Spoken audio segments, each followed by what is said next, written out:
Melissa and Simon dragged me to some crucial meeting, their last hope to save their company.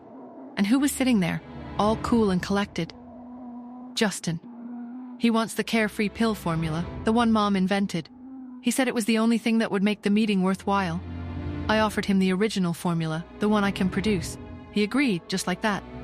But then he asked, "Is there anything you want in return?" And he promised he'd give me whatever I asked. Do I ask for Pete? Is this my chance? Can I trust Justin? What does he really want with the Carefree Pill? Why is it so important?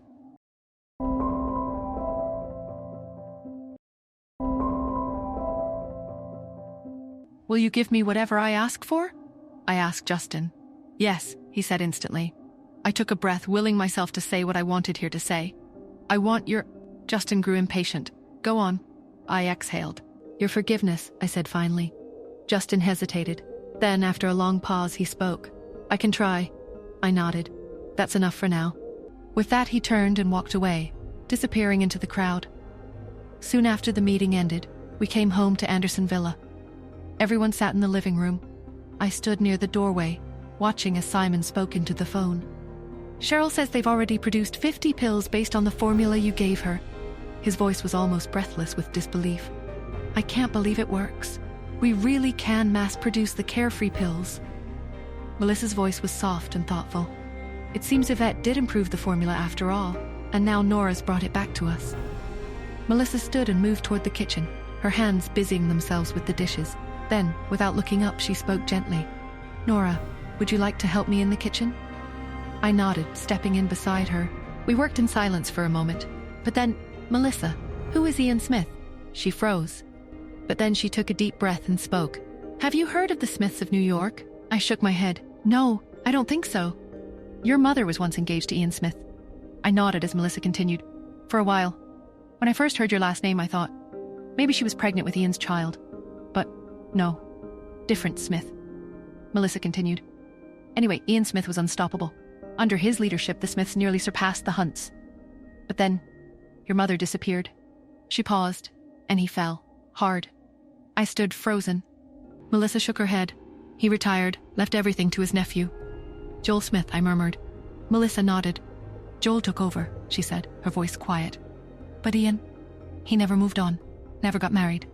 And just like that, another layer of my mother's past unraveled before me. Inside Smith Mansion, Ian Smith lay motionless on a large grey bed, his breathing shallow, his face pale. Joel stood at the doorway, anxious. How is my uncle?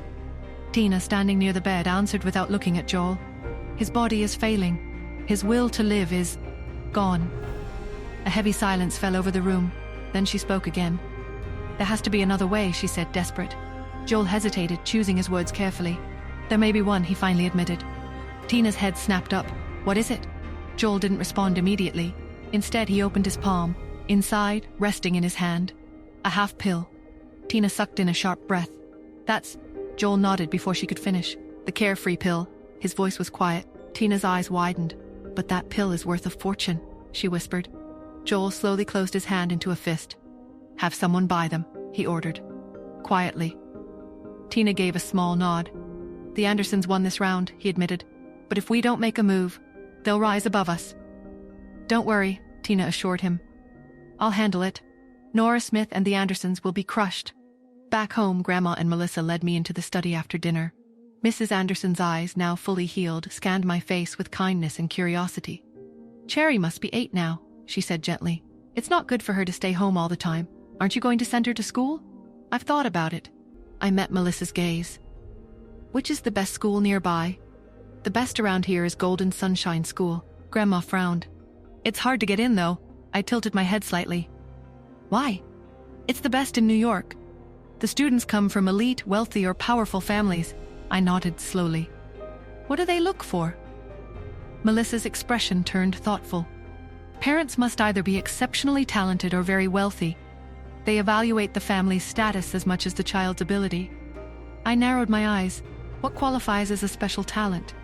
Melissa gave a small shrug. Major contributions to society or...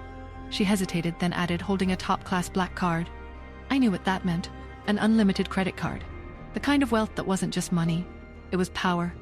Influence. Only a select few in the world possessed one. The mysterious Imperial League controlled them. Tycoons, power players, politicians. Rumors suggest that Justin Hunt has one, Melissa added, which is why he commands such respect. Then, a sharp ringtone cut through the moment. My phone. I glanced down at the screen. A name flashed across it. My brows lifted slightly. Why is he calling me? The phone rang, cutting through the tense air, a name flashing across the screen. Why was he calling? What did he want? And more importantly, what did he know? What new secrets were about to unfold? What role did I, Nora Smith, play in this dangerous game of power and revenge? And would I be able to protect Cherry from the storm that was brewing?